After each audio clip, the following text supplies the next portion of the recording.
রোহিঙ্গা সংকট সমাধানে আজ বিশ্ব নেতাদের কাছে সুনির্দিষ্ট রোডম্যাপ চাইবেন প্রধান উপদেষ্টা। ফ্যাসিবাদের দোসরেরা নির্বাচন বানচালের চেষ্টা করছে।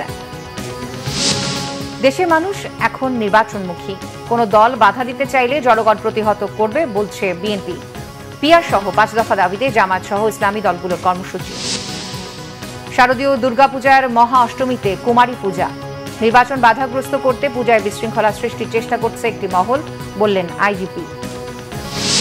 বেসরকারি ব্যবস্থাপনায় 2026 সালের হজ প্যাকেজ ঘোষণা, সর্বনিম্ন খরচ 5,10,000, সাধারণ প্যাকেজে গতবারের চেয়ে 27,000 টাকা বাড়তি গুনতে হবে। দেখছিলেন ক্রাউন সংবাদ শিরোনাম, এবারে বিস্তারিত। নিউ ইয়র্কে জাতিসংঘ সদর দফতরের সাধারণ পরিষদ হলে আজ অনুষ্ঠিত হচ্ছে মিয়ানমারের রোহিঙ্গা, মুসলিম ও অন্যান্য সংখ্যালঘুদের পরিস্থিতি নিয়ে উচ্চ পর্যায়ের আন্তর্জাতিক সম্মেলন। কয়েকজন রাষ্ট্র ও সরকার প্রধান সহ সম্মেলনে অন্তত 75টি দেশ ও সংস্থার প্রতিনিধিদের অংশগ্রহণ নিশ্চিত হয়েছে। বাংলাদেশ সময় রাত 8টায় শুরু হবে এই সম্মেলন।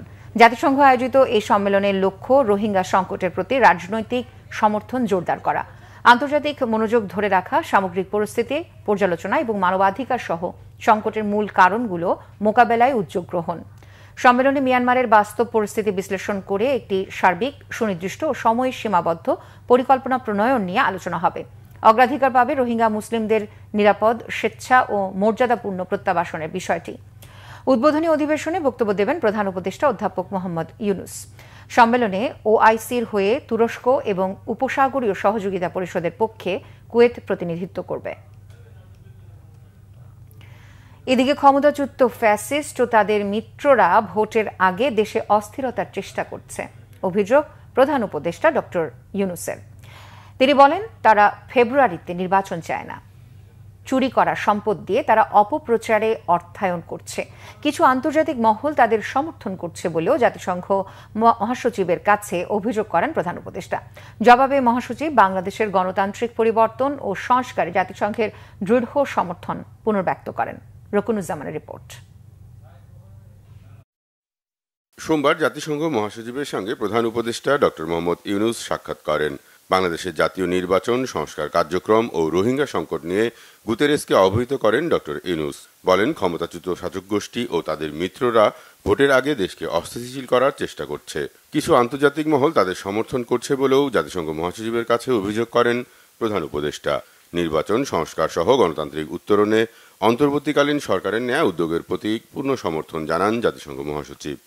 যারা এই যে বাংলাদেশের থেকে বিলিয়ন ডলার যারা চুরি করে নিয়ে গেছে, বাংলাদেশ নিয়ে তারা হাজার হাজার ডিসইনফরমেশন, ফেক নিউজের ক্যাম্পেইন করছে। তো ফলে এক ধরনের আমরা দেখছি যে পতিত স্বৈরাচার, তার দোসরগুলো এবং তাদের সাথে অ্যালাইড যারা ইন্টারন্যাশনাল ফোর্সেস আছে, তারা মিলে একটা মানে খুবই ওয়েল অর্কেস্ট্রেটেড মুভ, যে এই ইলেকশনটাকে কীভাবে বানচাল করা যায়, এই ইলেকশনকে কীভাবে প্রশ্নবিদ্ধ করা যায়, এরকম একটা আমরা মুভ দেখছি। সেই বিষয়ে আমরা সতর্ক আছি, আমরা কাজ করছি এবং এই বিষয়ে চিফ অ্যাডভাইজার সমস্ত ইন্টারন্যাশনাল যাদের সাথে বসছেন তাদেরকেও এটা জানাচ্ছে। এর আগে শীর্ষস্থানীয় মানবাধিকার কর্মীদের একটি প্রতিনিধি দলের সঙ্গে বৈঠক করেন প্রধান উপদেষ্টা।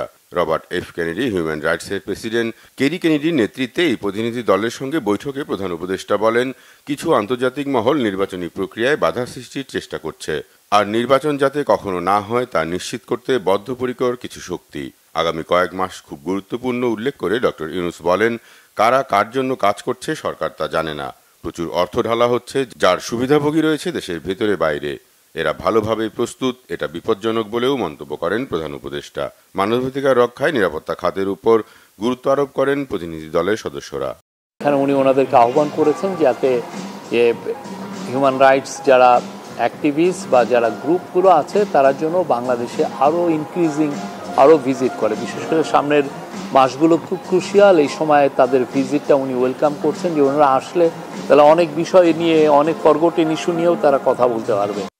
এছাড়াও নিউ ইয়র্কে প্রধান উপদেষ্টার সঙ্গে দেখা করেন জাতিসংঘের সহকারী মহাসচিব, স্বল্পোন্নত, উন্নয়নশীল, ল্যান্ডলক এবং ছোট দ্বীপ রাষ্ট্রগুলোর প্রতিনিধি রাবাব ফাতিমা। প্রধান উপদেষ্টার সাথে দেখা করেন ইউনিসেফের নির্বাহী পরিচালক ক্যাথরিন রুসেল ও জাতিসংঘের শরণার্থী বিষয়ক হাইকমিশনার ফিলিপ গ্র্যান্ডি।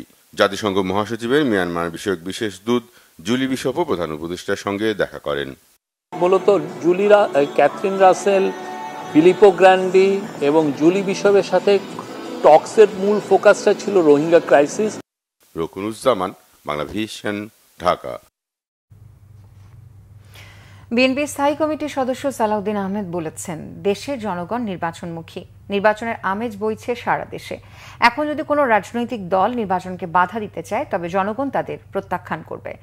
জাতীয়তাবাদী ওলামা দলের প্রতিষ্ঠা বার্ষিকী উপলক্ষে শহীদ রাষ্ট্রপতি জিয়াউর রহমানের মাজার জিয়ারতে যান দলটির নেতাকর্মীরা।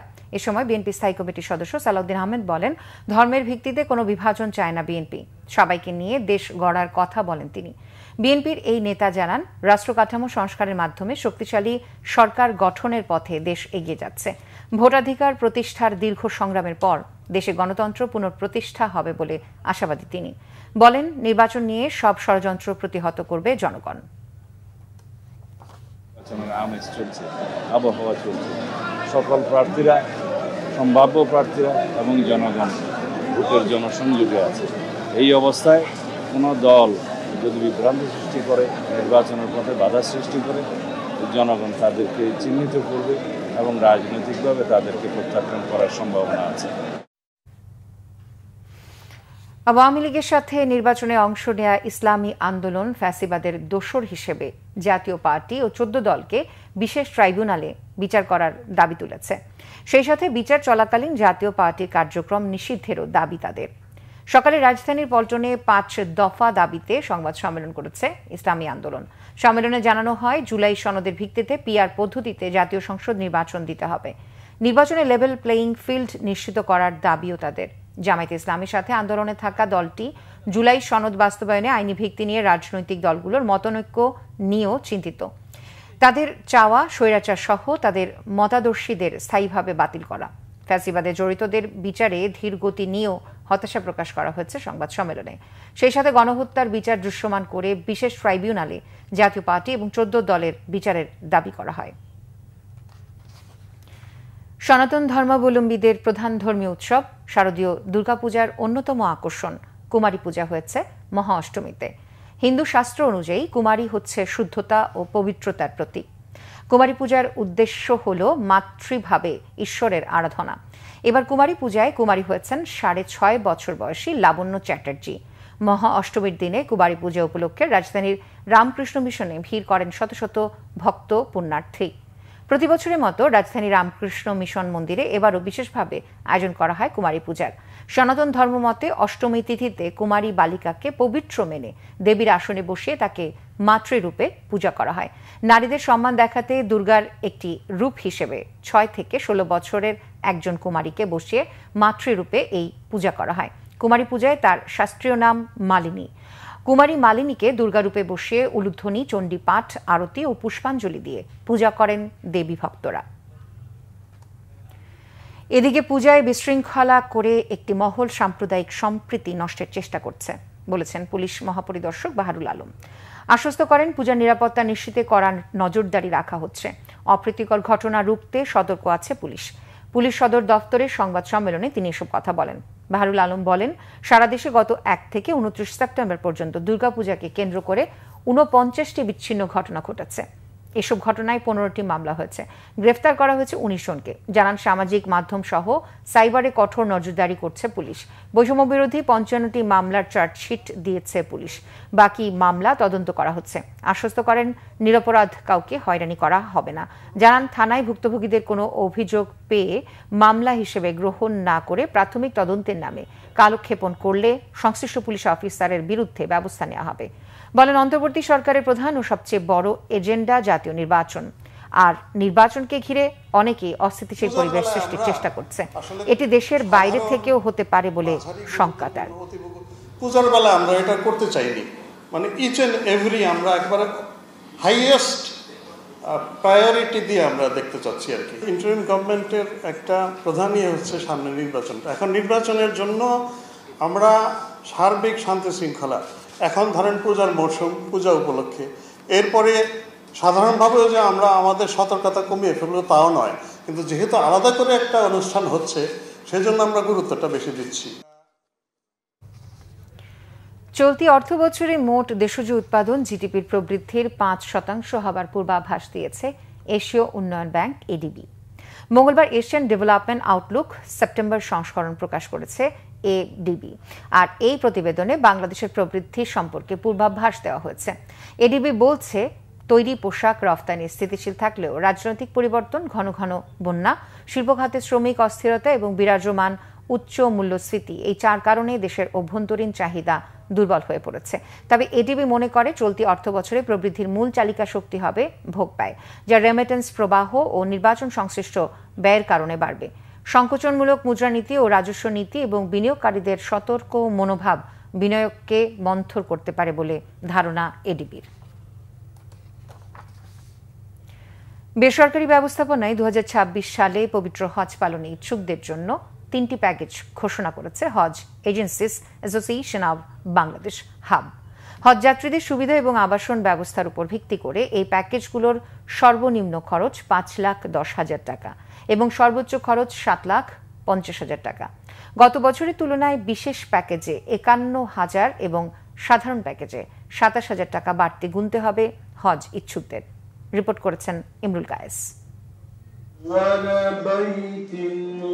রাজধানীর একটি হোটেলে সংবাদ সম্মেলনে বেসরকারি হজ ব্যবস্থাপনার প্যাকেজ ঘোষণা করেন হাবের মহাসচিব ফরিদ আহমেদ মজুমদার। তিনি বলেন, হজের ক্ষেত্রে সরকারি প্যাকেজ অনুসরণ করেই নতুন প্যাকেজ ঘোষণা করছেন তারা। প্রতি বছর বিশেষ ও সাধারণ ক্যাটাগরিতে 2টি হজ প্যাকেজ থাকলেও এবছর সাশ্রয়ী নামে আরেকটি হজ প্যাকেজ ঘোষণা করা হয়। এতে বলা হয়, বিশেষ হজ প্যাকেজের জন্য হজ গমনোচ্ছেদের গুনতে হবে 7,50,000, সাধারণ প্যাকেজের জন্য 5,50,000 এবং সাশ্রয়ী প্যাকেজের জন্য 5,10,000 টাকা। হাব মহাসচিব জানান, মক্কায় সাধারণ প্যাকেজের হজ ইচ্ছুকদের 700 মিটারের মধ্যে রাখলেও সাশ্রয়ী প্যাকেজের অন্তর্ভুক্তদের রাখা হবে 4 থেকে 5 কিলোমিটার দূরে। সৌদি সরকার কর্তৃক কোন খাতে খরচ বৃদ্ধি হ্রাস হলে প্রযোজ্য খাতের বর্ধিত হ্রাসকৃত ব্যয় প্যাকেজ মূল্য হিসেবে গণ্য হবে এবং হজযাত্রীকে তা পরিশোধ করতে হবে এবং একই সাথে বিমান ভাড়া হ্রাস পেলে তা প্যাকেজ মূল্যের সাথে সমন্বয় করা হবে। এই বছর কোরবানি সহ কোরবানির অর্থ নুসুক মাসার প্ল্যাটফর্মে পরিশোধ বাধ্যতামূলক হওয়ায় সরকারি ও বেসরকারি মাধ্যমের প্যাকেজে কোরবানির অর্থ অন্তর্ভুক্ত করা হয়েছে। বিমান ভাড়া কমলেও হজ প্যাকেজ গত বছরের তুলনায় বেশি কেন, এমন প্রশ্নে সৌদি অংশে বিমা সহ অন্যান্য খরচ বাড়ানোর কথা জানান হাব সভাপতি। টিকিটের দাম 1,30,000-40,000-এর উপরে কোনো ভাড়া হতে পারে না। আমাদের কথায় তারা সন্তুষ্ট হয়ে এই টিকিটের দাম প্রথমে $200 কমাইছিল, পরে ওই যে তাদের যে বোর্ড আছে, বোর্ডে তখন $1,100 বৃদ্ধি করছে। তবে ওনারা বলছে যে এই ভাড়া $100 আরো কমতে পারে, যখন কমবে তখন আমরা হাজিদেরকে এই টাকাটা ফেরত দিয়ে দিব। কোন হজ এজেন্সির বিরুদ্ধে অভিযোগ থাকলে তা নিয়ে মন্ত্রণালয় ব্যবস্থা নেবে, সেক্ষেত্রে হাবের কিছু করার নেই বলে জানান নেতারা। আমরা ইনশাআল্লাহ আশা করতেছি। ইমরুল কায়েস, বাংলা ভিশন, ঢাকা। অন্তর্বর্তী সরকার সিন্ডিকেট ভাঙতে পারেনি, নিজেদের ব্যর্থতা স্বীকার করেছেন অর্থ উপদেষ্টা ডক্টর সালেউদ্দিন আহমেদ। সচিবালয়ে তিনি এই কথা বলেন। অর্থ উপদেষ্টা বলেন, অন্তর্বর্তী সরকার ব্যবসায়ী সিন্ডিকেট ভাঙতে পারেনি, তবে আশার কথা রিজার্ভ বেড়েছে। দেশের রিজার্ভ এখন 18 বিলিয়ন থেকে 30 বিলিয়ন ডলারে দাঁড়িয়েছে। জানান, গত কয়েক মাসে অন্তর্বর্তীকালীন সরকার রেকর্ড পরিমাণ বৈদেশিক ঋণ পরিশোধ করেছে। নির্বাচন নিয়ে এখন আর অনিশ্চয়তা নেই বলেও মন্তব্য তার। চাঁদাবাজি 5 আগস্টের পর অনেকাংশে বেড়েছে। আগে যেখানে 1 টাকা লাগতো, এখন সেখানে 1.5 টাকা লাগে বলেও মন্তব্য করেন অর্থ উপদেষ্টা। নির্বাচন না হলে আসলে কিন্তু এই যে আমাদের উপর ডিপেন্ডেন্ট বা আমাদের এই আর কত কারা আমাদের কারিগরের সঙ্গে আমরা অনেকটা দুর্গটা রক্ষা করার মতো, তাই না?